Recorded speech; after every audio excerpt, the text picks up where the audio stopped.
आपने कहा है कि मेरी शादी मैरिज लाइफ बहुत ही प्रॉब्लम है। वाइफ मेरे साथ नहीं रहती है। देखिए, यहाँ पे एक चीज़ है। सबसे पहले ये आपका लगन चार्ट है और ये जो चार्ट है ये केपी चार्ट है। ठीक है, केपी चार्ट हम लोग कंसीडर करते हैं for the placement of planet in particular house. And लगन चार्ट में हम लोग देखते हैं इन हुइच राशि द प्लेनेट इज सिटिंग। ठीक है, तो यहाँ पे आप चीज़ देख सकते हो। आपका जो सेवन्थ हाउस का जो मालिक है वो कौन है? यहाँ पे जो लिखा है मंगल है। मंगल जो बैठा है वो फिफ्थ हाउस में बैठा हुआ है। तो ये तो दिखा रहा है कि एक चीज़ कि आपका लव मैरिज दिखा रहा है या तो लव अफेयर्स दिखा रहा है। ठीक है, या तो आपका जो वाइफ है आपसे कुछ एक्सपेक्टेशन रखते हैं। कैसा एक्सपेक्टेशन रखते हैं? फिफ्थ हाउस क्या है? एंटरटेनमेंट। आप उनको लेके घूमेंगे फिरेंगे, एंटरटेनमेंट, उनको एन्जॉयमेंट देंगे, वो सब देंगे। वो सारा जो एक होता है ना कि मैरिड लाइफ में एक तरह का एन्जॉयमेंट देना, शायद उस चीज़ में यहाँ पे थोड़ा लैक कर रहे हो आप, और ये चीज़ उनको पसंद नहीं है। और इसके साथ मैं अपने व्यूअर्स को कहना चाहता हूँ, अगर आप अपना बर्थ चार्ट एनालिसिस करवाना चाहते हो, अगर चाहते हो जो आपका प्रॉब्लम है वो मैं सॉल्व करूँ, तो आप मेरे इस व्हाट्सएप नंबर पे अपना date of birth, time of birth, place of birth, आपका नेम जेंडर लिख के भेज सकते हो और आपका जो सवाल है वो लिख के भेज सकते हो। उसके ऊपर मैं एक डिटेल वीडियो बना के यूट्यूब में अपलोड कर दूंगा और उसका लिंक आपके साथ शेयर कर दूंगा, जिसके लिए मैं चार्ज करता हूँ 300 रुपीज़ ओनली। आप मेरे इस यूपीआई नंबर पर पेमेंट करोगे, उसका स्क्रीनशॉट भेजोगे और आपका जो एनालिसिस है वो हफ्ते भर में 7 दिन के अंदर आपको एनालिसिस मिल जाएगा। लेकिन आपको जो डाउट है, जो प्रॉब्लम है, आपको लगता है वो मुझसे बात करके सॉल्व हो सकता है, तो आप एक फ़ोन कॉल अपॉइंटमेंट बुक कर सकते हो, जिसके लिए मैं चार्ज करता हूँ 550 रुपीज़ ओनली। आप इस यूपीआई नंबर पर पेमेंट करोगे सेम वे और उसका स्क्रीनशॉट भेजोगे, उसके बाद मैं आपको एक डेट एंड टाइम दे दूंगा। उस दौरान मैं आपसे बात करूंगा और आपका जो प्रॉब्लम है वो सॉल्व करूंगा। ठीक है, और अगर आपका जो टाइम है वो परफेक्ट नहीं है, आपको लगता है मेरा डेट तो ठीक है, टाइम आपका करेक्ट नहीं है, तो आप बर्थ टाइम रेक्टिफिकेशन करवा सकते हो, जिसके लिए मैं चार्ज करता हूँ 2100 रुपीज़ ओनली। आप मेरे यूपीआई में पेमेंट करोगे, उसका स्क्रीनशॉट भेजोगे, उसके बाद आपका जो जितना भी डिटेल्स है आपके पास, जितना भी जानकारी है आपके डेट ऑफ बर्थ के बारे में, तो आप वो सारे भेजोगे। उसके बाद मैं फ़ोन कॉल में आपके साथ डिस्कशन करूँगा, जितना ज़रूरी है वो सवाल पूछूंगा। उसके बाद मैं आपका जो बर्थ चार्ट है उसको रेक्टिफाई करके दूंगा। और उसके साथ साथ अगर आपको लगता है कि आपके घर में वास्तु का इशू है, कोई प्रॉब्लम हो रहा है, बहुत सारे चीज़ करवाने के बाद भी सॉल्व नहीं हो रहा, तो आप मुझसे वास्तु कंसल्टेंसी भी ले सकते हो। ठीक है, कंसल्टेशन ले सकते हो वास्तु का, जो मैं एस्ट्रो वास्तु के मदद से मैं आपको गाइड करूंगा। मोस्ट इंपॉर्टेंट है एस्ट्रो वास्तु को साथ में लेके चलना। ओनली घर का वास्तु करेक्ट करवाने से सबका लाइफ चेंज नहीं होता है। ठीक है, हमारा जो घर होता है वो हमारे कुंडली के हिसाब से अगर बना हो तो बहुत अच्छा होता है। तो इसलिए मैं चार्ज करता हूँ 12,000 रुपीज़ ओनली। ठीक है, और उसके बाद अगर कोई साइट विजिट करना है, कमर्शियल प्लेसेस देखना है, इंडस्ट्रियल वास्तु करना है, तो उसके लिए जो मेरा फीस है वो वेरी करेगा, वो चेंजेबल है। वो जगह, साइट और जगह देख के चेंज होगा फीस। लेकिन जो मेरा ऑनलाइन वास्तु कंसल्टेंसी का जो फीस है वो 12,000 से स्टार्ट होता है। आप मेरे यूपीआई नंबर पेमेंट कर सकते हो और उसके बाद मैं आपको आपका जो घर का वास्तु है वो ठीक करवा के दूंगा। और उसके साथ मैं छोटा सा जानकारी देना चाहता हूँ, ये है मेरा ई बुक एस्ट्रोलॉजी एंड डिजीज़। ये मैंने डिजीज़ के ऊपर लिखा है, बीमारी के ऊपर लिखा है कि बीमारी किस लिए होता है, किस घर के वजह से हो रहा है, किस प्लेनेट के वजह से आपके साथ वो बीमारी हो रहा है, और उसको कैसे आप जान पाओगे और उसको कैसे ठीक कर पाओगे। ऐसा रेमेडी मैंने यहाँ पे लिखा है। और साथ में बहुत सारे जो बीमारी है, क्रॉनिक डिजीज है, जैसे शुगर हो गया, ठीक है, ऐसे भी जो क्रॉनिक डिजीज है उसको भी कैसे हील कर सकते हो विद द हेल्प ऑफ मंत्र, होमा एंड डोनेशन करके आप उसको हेल्प कर सकते हो। इसका जो लिंक है वो मैंने डिस्क्रिप्शन बॉक्स में मैंने दे के रखा है, वहाँ से आप परचेस कर सकते हो ओनली 99 रुपीज़। आप मेरे यूपीआई नंबर पेमेंट करोगे, उसका स्क्रीनशॉट भेजोगे, उसके बाद इस पीडीएफ का जो पासवर्ड है मैं दे दूंगा, उसके बाद उस पीडीएफ को आप ओपन कर सकते हो। ठीक है, और उसके साथ आप देख सकते हो ये है नक्षत्र त्रिपाप चार्ट। ठीक है, ये जो नक्षत्र त्रिपाप चार्ट है ये ऐसा चार्ट है जो आपके एक साल के प्रेडिक्शन ये देता है। मतलब जिस तारीख को आपका बर्थडे होगा उस तारीख से लेके अगले तारीख तक पूरे एक साल आपका कैसा जाएगा, ये नक्षत्र त्रिपाप चार्ट कहेगा। ये चार्ट जो है ना, पहली बार मैंने यूट्यूब में लाया हूँ और आज तक कभी किसी ने इसके बारे में जिक्र नहीं किया है, लेकिन ये बहुत इफेक्टिव रिजल्ट देता है। चाहे आप कुछ भी इंपॉर्टेंट काम करो, अगर उस समय कोई भी पापी प्लैनेट का रूल होगा तो वो काम आपका खराब ही जाएगा। कैसे, आप देख सकते हो यहाँ पे मैंने एज ये सब लिख के रखा है, ठीक है। आप देख सकते हो यहाँ पे मैंने एज लिख के रखा है ये सब, और उसके नीचे प्लेनेट है। मतलब आपका पूरा एक साल को 4 महीने 4 महीने 4 महीने 3 ग्रुप में बांटा गया है, और उस 4 महीने को कोई एक प्लेनेट रूल करेगा। अगर यहाँ पे कोई नैसर्गिक पापी प्लेनेट का रूल होगा तो आपके लिए बहुत खराब जाएगा, और वहाँ पे अगर नैसर्गिक शुभ प्लेनेट का रूल होगा तो आपके लिए बहुत अच्छा जाएगा, ठीक है। यहाँ पे आपके कुंडली के साथ कोई भी ताल्लुकात नहीं है, चाहे आपके कुंडली में शनि अति योग कारक हो, चाहे आपका लगन का मालिक हो, लेकिन नक्षत्र त्रिपाप चार्ट में वो पापी प्लेनेट का जैसा ही एक्ट करेगा, ठीक है। अभी यहाँ पे देखो, अब यहाँ पे राहु है, यहाँ पे जुपिटर है, मंगल है, तो मंगल और राहु दोनों पापी प्लेनेट है, और बीच में जुपिटर है। तो ये अगर आपका एज 18 या 54 है, उस समय अगर कुछ नया काम कर रहे हो तो ये जो सेकंड का जो 4 महीना होगा उस समय करोगे तो आपके लिए अच्छा होगा, लेकिन उसके पहला 4 महीना और लास्ट का 4 महीना करेंगे तो वो आपके लिए बैकफायर हो जाएगा। क्यों, पापी प्लैनेट का रूल है। और अगर उस समय कोई तीनों के तीनों पापी प्लैनेट अगर रूल करेगा आपके कुंडली में, तब तो ये बहुत ही खराब जाएगा। जैसे देख सकते हो यहाँ पे शनि मंगल राहु, अगर तीनों के तीनों पापी प्लैनेट है तो उस साल तो आपके लिए बहुत खराब जाएगा। और ये मैरिज में भी बहुत इफेक्ट करता है। मतलब आप मैरिज मिलन कर ली, आपके अच्छा टाइम आपने देख लिया, अच्छा टाइम निकल के आपने मैरिज करने की स्टार्ट कर दी, लेकिन जब आपने मैरिज करने बैठा उस समय अगर कोई पापी प्लैनेट का रूल होगा तो वो मैरिज करने के बाद भी उस समय प्रॉब्लम होता है। तो आपने आप बहुत सारे देखे होंगे ना कि मैरिज करने के बाद भी इतना प्रॉब्लम क्यों आ रहा है, मैंने कुंडली मिलान की, बहुत सब कुछ करवा लिया, फिर भी प्रॉब्लम है। क्यों, वो इसलिए है क्योंकि उस समय पापी प्लैनेट का रूल था, जिसके कारण आपको ये फेस करना पड़ा। तो इसलिए मैं कहूँगा इस चार्ट को आपके साथ रहना चाहिए। यहाँ पे टोटल 27 नक्षत्र के बारे में डिटेल्स दे के रखा है, आप अपने नक्षत्र को निकालिए और उसके हिसाब से अपना चार्ट देखते रहिए। लेकिन यहाँ पे कौन सा एज आपको देखना होता है, देखिए यहाँ पे सब एज लिख के रखा है, आपको यहाँ पे रनिंग एज को देखना होता है। मान लीजिए आपका एज है 33 कंप्लीट, 34 चल रहा है, तो अभी जो चल रहा है उस एज को पकड़ना होता है। यहाँ पे रनिंग एज को पकड़ते हैं, ना कि कंप्लीट एज को, ठीक है। ये आपको ध्यान में रखना है। तो आपको अपना नक्षत्र देखना है, उसके बाद आपका रनिंग एज क्या चल रहा है वो देखना है, और उस हिसाब से आपको अपना देखना है कि कैसा जाएगा ये साल, कोई नया काम स्टार्ट करना है कि नहीं करना है। तो ये नक्षत्र चार्ट, त्रिपाप चार्ट जो है आप अवेल कर सकते हो। डिस्क्रिप्शन बॉक्स में मैंने लिंक दे के रखा है, और उसके साथ साथ इसका जो अमाउंट है जो मैं चार्ज करता हूँ that is 111 rupees, only 111 rupees आप पे करोगे, और उसके बाद मैं आपको इसका पासवर्ड दे दूंगा, आप उस पीडीएफ को ओपन कर सकोगे, ठीक है।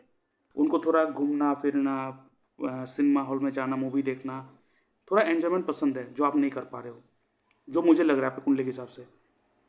प्लस आपका जो जुपिटर बैठा है ना वो 7th हाउस में बैठा हुआ है, देखिए।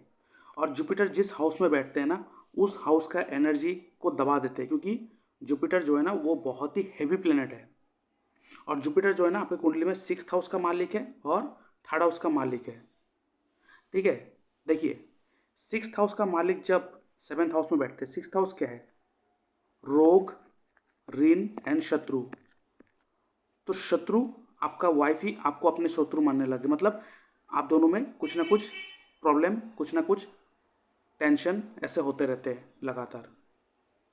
तो इस एनर्जी को दूर करने के लिए आप कॉन्टिन्यू बेसिस में जुपिटर का दान कीजिए, to keep your married life happy, to keep your health happy.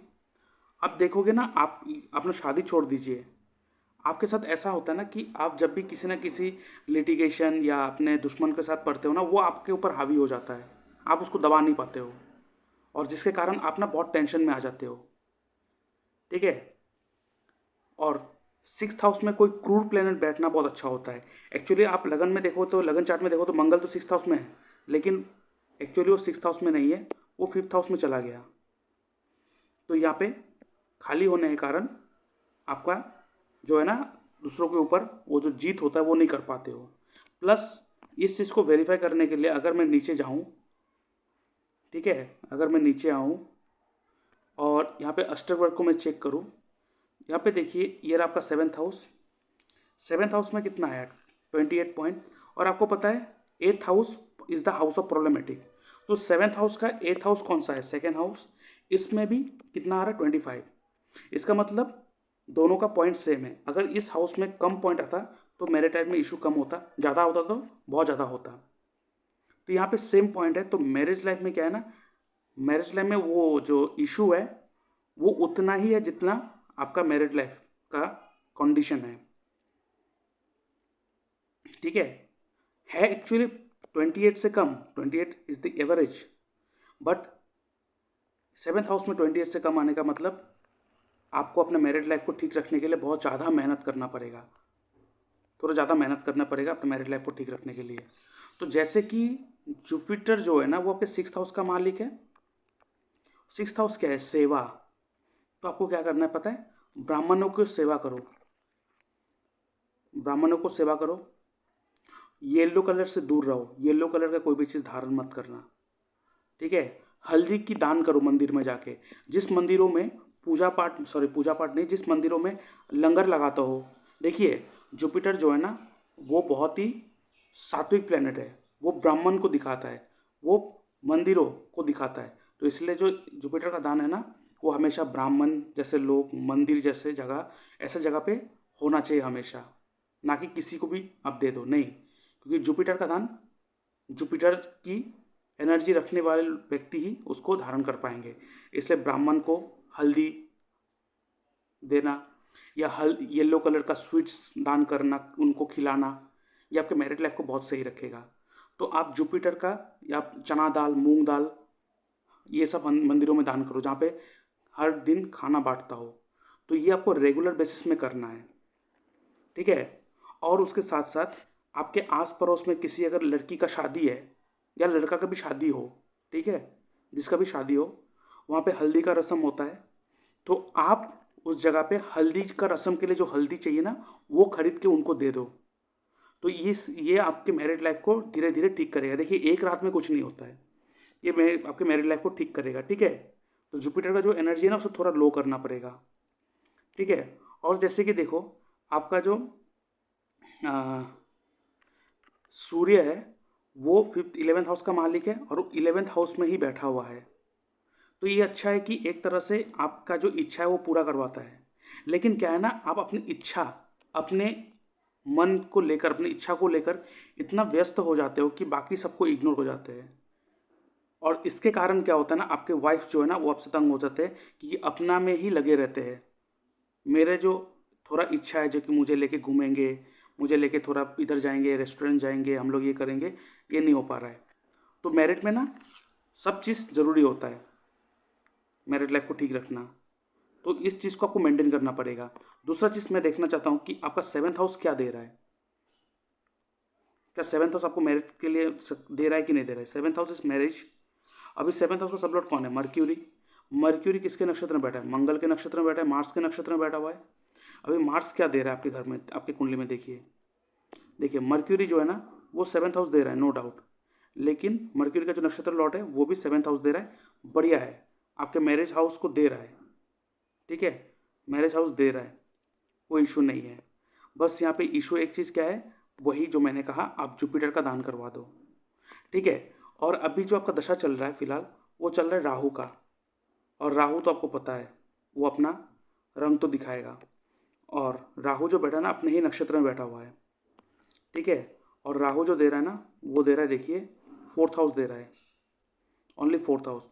4th house क्या है, 4th house is your peace of mind. आपका पीस ऑफ माइंड खत्म, क्योंकि राहु पीस ऑफ माइंड को खत्म करता है। 4th हाउस आपका कंफर्ट जोन, आपका घर, आपका सुख सुविधा, आपका बंगला, गाड़ी, वो सब, ये सारा सुख सुविधा ये खराब कर रहा है, ठीक है। ये सारा चीज़ आपको खराब कर रहा है। और अंतर्दशा किसका चल रहा है, देखिए अंतर्दशा जो चल रहा है वो चल रहा है फिलहाल राहु में चल रहा है आपका सूर्य का, ठीक है। और सूर्य आपकी कुंडली में आपके लिए मारक है, ठीक है। और सूर्य जो बैठा हुआ है वो किसके नक्षत्र में बैठा है, सूर्य के नक्षत्र में बैठा हुआ है। और सूर्य जो दे रहा है ना 11th हाउस में दे रहा है। देखिए 11th हाउस बहुत स्ट्रांगली आप दे रहे हैं। इसका मतलब आप अपने इच्छा, अपने ऊपर इतना इन्वॉल्व हो गए, इतना अपने अंदर घुस गए, आप अपने बारे में ही इतना सोचते हो कि आप इग्नोर कर देते हो आप वाइफ आपसे क्या कर रहा है, क्या करना चाहता है, क्या मांगना चाहता है। तो जब तक इस एटीट्यूड को नहीं छोड़ोगे तो नहीं हो पाएगा। और उसके साथ साथ जुपिटर तो खुद बैठ गया 11th से 7th हाउस में, उसका एट्रीब्यूट एनर्जी को दबा दिया। तो अगर मैरिज लाइफ को अगर ठीक करना है तो सबसे पहले आई मी माई सेल्फ को हटाओ। और जैसे कि 7th हाउस का मालिक 11th हाउस 5th हाउस में है, 5th हाउस के एंटरटेनमेंट, एन्जॉयमेंट, फन। तो उस अपने वाइफ के साथ घूमो फिरो, एन्जॉयमेंट करो, थोड़ा टाइम निकालो उसके साथ, ठीक है। और जो मैंने बोला जुपिटर का दान करने के लिए, वो कंटिन्यू करते रहो। आपके मैरिड लाइफ प्लस आपके बिजनेस को ठीक रखेगा ये। अगर आप बिजनेस भी करते हो ना तो बिजनेस में भी प्रॉब्लम आता होगा। और जैसे कि 7th हाउस का मालिक 5th हाउस में है, 5th हाउस क्या है, एंटरटेनमेंट है ना, तो आप ऐसा बिजनेस करो जहाँ पे एंटरटेनमेंट का काम हो, ठीक है। प्रोडक्ट डेवलपमेंट का काम होता है 5th हाउस, कोई प्रोडक्ट डेवलप करो, इसीलिए जो सॉफ्टवेयर डेवलपर होता है वो 5th हाउस से देखा जाता है, ठीक है। और उसके बाद आपने कहा है कि सर मेरे हाथ में पैसा हाथ हाथ में रुकता ही नहीं और लाइफ में भी प्रॉब्लम है, ठीक है। चलिए कोई बात नहीं, देखते हैं, कोई बात नहीं, प्रॉब्लम सबके लाइफ में आता है। देखिए बात ऐसा है कि ना, प्रॉब्लम लाइफ में आया है वो बड़ी बात नहीं है, हर किसी के लाइफ में प्रॉब्लम आता है और हर किसी के लाइफ में प्रॉब्लम है, चाहे वो आप उस अंबानी का लाइफ देख लो, चाहे आपका लाइफ देख लो। बात ऐसा है कि देखिए, क्या आप क्या आप वो सारा काम कर रहे हो जो आपका कुंडली आपसे डिमांड कर रहा है। हमारा कुंडली जैसे बना होता है ना, हम अगर वैसे जिएंगे ना तो प्रॉब्लम भी आएगा तो उसे फेस कर लोगे आप। क्यों? क्योंकि आपको पता है ना कि मुझे इस तरह से जीना है, तो इस तरह जीने में जो प्रॉब्लम आएगा उसे मैं ठीक भी कर लूँगा, ठीक है। तो हमें अपना लाइफ उसी तरह ही जीना होता है जैसे कि हमारा लाइफ बना होता है। तो सबसे पहले मैं देखूंगा आपका एक, यहाँ पे देखिए 2nd हाउस जो पैसा का हाउस है वो कौन सा हाउस है, वो किसका है, मंगल का है। और मंगल जो है ना आपके लिए, देखिए 2nd हाउस और 7th हाउस का मालिक एक ही है मंगल। 2nd हाउस मारक हाउस है और 7th हाउस भी मारक हाउस है। और क्लासिकल टेक्स्ट में कहा जाता है दुई मारक ना मारक, मतलब जब एक एक प्लेनेट दो मारक हाउस का मालिक बन जाता है तो वो मारक नहीं बनता है, वो आपके लिए योग कारक बन जाता है, ठीक है। तो ये आपके लिए योग कारक बन जाएगा। तो इसका मतलब आप मंगल को ठीक रखो। आप एवरी ट्यूसडे हनुमान मंदिर जाओ, ट्यूसडे को नॉनवेज मत खाना, सैटरडे को नॉनवेज मत खाना और थर्सडे को नॉनवेज मत खाना, ठीक है। ये आपको ध्यान में रखना है। उसके बाद आप हनुमान चालीसा का पाठ करना, ये आपके लिए बहुत अच्छा होगा, उपयोग साबित होगा। और इसके साथ साथ जो 2nd हाउस है, ठीक है, वो क्या रिजल्ट दे रहा है मैं थोड़ा देखूंगा इसमें। लेकिन आप देखो यहाँ पे जो शनि है आपका, वो आपका 5th हाउस का मालिक है और 4th हाउस का मालिक है, अति योग कारक है शनि आपका।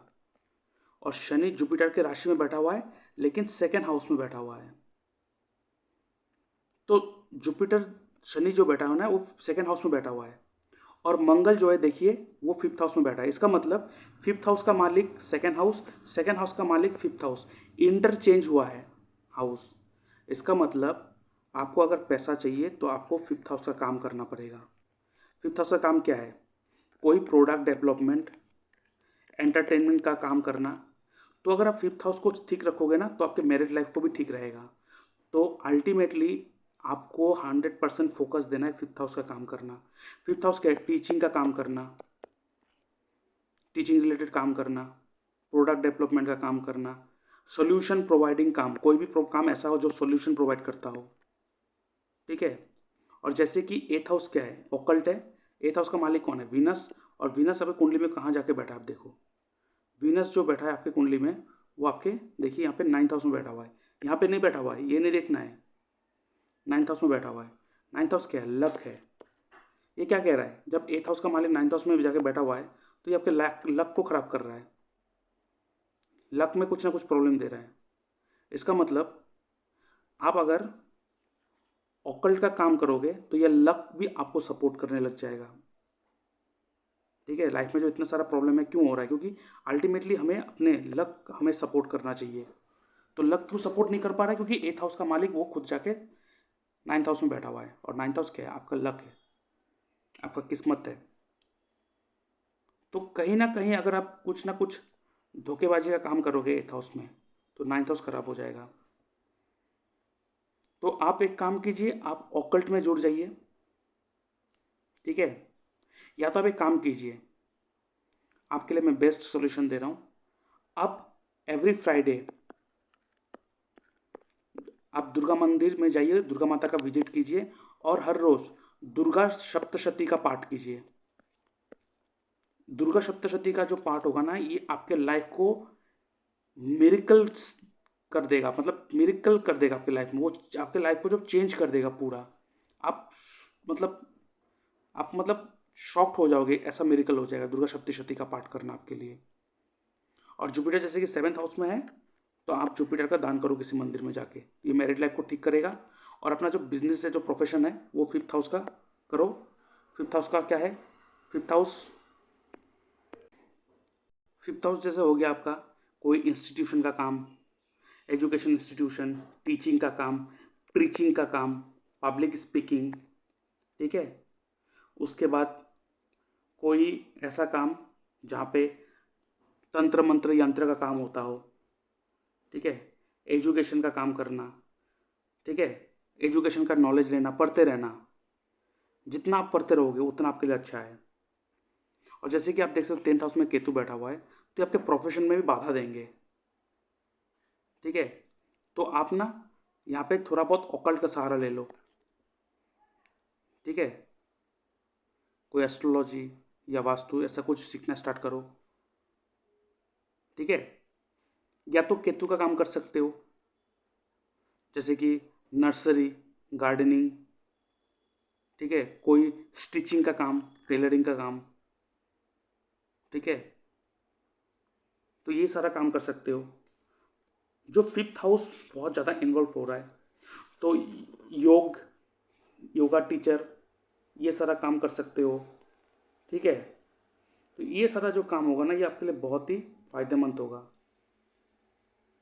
ठीक है। तो ये सारा काम आप कर सकते हो। और अगर मैं पूरा इन डेप्थ में अगर जाऊँ, 2nd हाउस और 10th हाउस को मैं अगर देखूँ, ठीक है। देखिए 2nd हाउस का सबलॉर्ड कौन है? राहु। और राहु किसके राशि में बैठा है? शनि के राशि में बैठा हुआ है। तो सबसे पहले जब राहु है सब लॉर्ड, और सब लॉर्ड ही आपका रिजल्ट तय करता है कैसा होगा। तो राहु क्या है? राहु एक छलावा है, अनऑर्थोडॉक्स है। तो इसीलिए आपको ये जो राहु है ना, ये तकलीफ कर रहा है।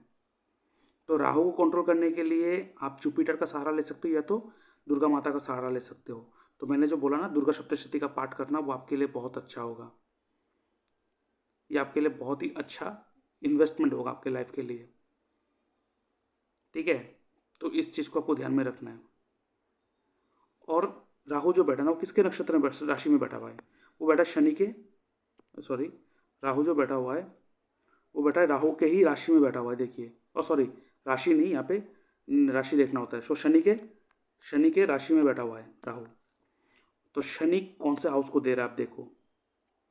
शनि जो है ना, वो आपका 2nd हाउस, 4th हाउस और 10th हाउस दे रहा है। 2nd हाउस क्या है, मैंने आपको बताया ना, 5th हाउस और 2nd हाउस ने इंटरचेंज किया है। तो 5th हाउस क्या है? टीचिंग का काम। यहाँ पे 4th हाउस दे रहा है, तो 4th हाउस क्या है? प्रॉपर्टी का काम, ठीक है। जो मैंने आपको ऑकल्ट बोला ना, और 10th हाउस तो ऐसे भी प्रोफेशन है। तो अगर आपको पैसे कमाना है ना, तो आप एक काम कीजिए, आपके लिए बहुत ही सही होगा वास्तु करना। आप वास्तु फील्ड में आ जाओ, आपको बहुत अच्छा रिजल्ट मिलेगा वास्तु से, ठीक है। ये आपको ध्यान में रखना है। और जो आपका 10th हाउस जो है, 10th हाउस का सबलॉर्ड कौन है आपका? 10th हाउस का जो सबलॉर्ड है वो शनि है। और शनि जो बैठा हुआ है वो किसके नक्षत्र में बैठा है? केतु के। देखिए, केतु खुद ऑकल्ट है, इसके लिए आपके प्रोफेशन में भी प्रॉब्लम आ रहा है। और केतु क्या दे रहा है? 1st house, 8th house, 9th house and 10th house. 8th house दे रहा है। तो 8th हाउस बहुत इंपॉर्टेंट रोल प्ले कर रहा है। तो ऑकल्ट में आना, आप वास्तु सीखना और वास्तु को एज ए प्रोफेशन बनाना आपके लिए बहुत सही है, ठीक है। क्योंकि यहाँ पे देखिए, एक चीज़ मैं आपको क्लियर कर दूँ, आपका जो 7th हाउस का मालिक है, वो आप देखो, बिजनेस कौन है? मंगल। मंगल क्या है? मंगल वास्तु को दिखाता है, भूमि को दिखाता है, प्रॉपर्टी को दिखाता है। तो आपको मैं बताऊं आपके लिए क्या अच्छा होगा। जैसे मैंने कहा ना, 5th हाउस सोल्यूशन प्रोवाइडिंग होता है। तो आप एक काम कर सकते हो जो आपके लिए बहुत अच्छा होगा, वो है रियल एस्टेट एजेंट, जो लोगों को ज़मीनें खरीदने में जो उनको मदद करता है। तो आप प्रॉपर्टी में भी काम कर सकते हो, लेकिन आप उसके साथ साथ वास्तु को भी कर सकते हो। रियल एस्टेट एजेंट, ये सारा काम आपके लिए बहुत सही होगा। और जैसे कि आप देखो, 6th हाउस का मालिक जो है ना, वो कौन है? जुपिटर। कहाँ जाके बैठा हुआ है? 7th हाउस में। तो 7th हाउस क्या है? बिजनेस। 6th हाउस क्या है? सर्विस। तो जिसके कुंडली में ना 7th हाउस का रिलेशन 6th हाउस से बन जाए, वो अगर बिजनेस करे और बिजनेस में जो प्रोडक्ट सेलिंग का काम करे ना, तो उसके लिए लॉस होता है बहुत। तो product selling business is not suitable for you. Service providing business is very much suitable. तो सर्विस प्रोवाइडिंग में क्या आ सकता है? मैंने ऑकल्ट बोला, vastu. Commission agent, solution providing 5th house. Real estate commission agent, service provide कर रहे हो, तो आपके लिए सर्विस प्रोवाइडिंग, इसलिए टीचिंग इंस्टीट्यूशन, ये सारा चीज़ आपके लिए सही होगा। तो ये है ओवरऑल आपके लिए सोल्यूशन। और आप अगर कोई स्टोन पहन रहे हो, तो फिलहाल आपको कोई स्टोन की ज़रूरत मुझे नहीं दिखाई दे रही है। जब ज़रूरत होगा मैं आपको रिकमेंड करूँगा, ठीक है। और यहाँ पे मैं उससे पहले मैं एक चीज़ और देख लेता हूँ।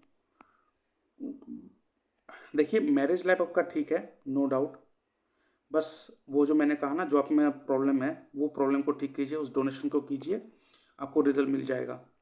और यहाँ पे देखिए, आपका ज्ञाति कारक कौन है? चंद्रमा। ज्ञाति कारक मतलब जो आपके लाइफ में चैलेंजेस लाता है। तो आप वाइट कलर जो है ना, चंद्रमा का कलर, वो ज़्यादा धारण धारण मत करना। चंद्रमा का स्टोन ज़्यादा धारण मत करना। और देखिए, आपका अमृत कारक कौन है? वो है मंगल, मार्स।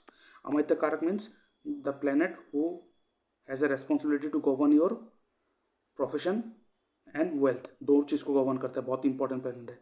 कौन है? वो है मंगल, ठीक है। मंगल कौन से हाउस में बैठा हुआ है? देखिए, केपी चार्ट से कंफर्मेशन लेंगे, 5th हाउस में। इसलिए मैंने कहा सोल्यूशन प्रोवाइडिंग का काम करना, 5th हाउस का एंटरटेनमेंट का काम करना, इसलिए 5th हाउस को ठीक रखिए। अपने वाइफ के साथ भी एंटरटेनमेंट, घूमा फूरा, थोड़ा एंजॉयमेंट कीजिए, लाइफ सही रहेगा। जुपिटर का डोनेशन करवा दीजिए, जुपिटर का एनर्जी थोड़ा वीक करवा दीजिए, तो मैरिड लाइफ को सही कर देगा, ठीक है। ये जुपिटर आपको तंग कर रहा है, ठीक है।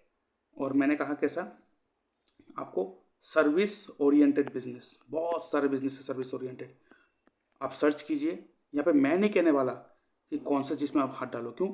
ये आपके अंदर से आएगा कि मैं किसको कंफर्टेबली कर सकता हूँ। मैंने बस आपको सब दिखा दिया, आप उसमें से चूज़ कीजिए। आप तो डायरेक्ट प्रोडक्ट सेलिंग करने जाएंगे तो ये आपके लिए इशू खड़ा हो जाएगा, आपका लॉस हो जाएगा, आप देखिएगा। तो सर्विस प्रोवाइडिंग बिजनेस करना आपके लिए बहुत सही होगा। जॉब नहीं मैं कह रहा हूँ, जॉब नहीं कह रहा हूँ, मैं कह रहा हूँ सर्विस प्रोवाइडिंग बिजनेस। तो इसको कीजिए, आपको बहुत अच्छा रिजल्ट मिलेगा, ठीक है। और जैसे कि आपका जो महादशा चल रहा है वो राहु चल रहा है, और राहु में जो अंतर्दशा चल रहा है वो चल रहा है आपका सन का, सूर्य का। तो थोड़ा तो है, राहु तो थोड़ा बहुत छल कपट करेगा, और राहु को दुर्गा माता ही कंट्रोल कर सकता है। तो आप दुर्गा सप्तशती का पाठ कीजिए, और फ्राइडे फ्राइडे को आप दुर्गा मंदिर जाइए, बहुत अच्छा रिजल्ट मिलेगा। तो जो मैंने कहा इतना कर लीजिए, आप देखेंगे बहुत ही अच्छा एक चेंज आएगा आपके लाइफ में, आप खुद फील कर पाओगे, ठीक है। तो अभी के लिए इतना ही। जय श्री कृष्ण।